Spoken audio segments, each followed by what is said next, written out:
Here's our itty bitty little frog base we got going on here. What we're going to do is, after we've completed our frog base, we're going to leave all of our tabs up like so. We're just going to do a minor miracle, as they call it, just a little half turn across to this side right here that has nothing on it. I'll lay it down right here. I'll fold these little guys like so in half to where they meet in the center line.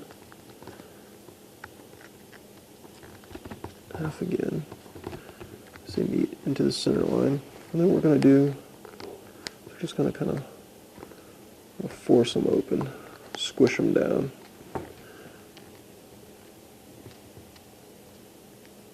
Like so. Yep.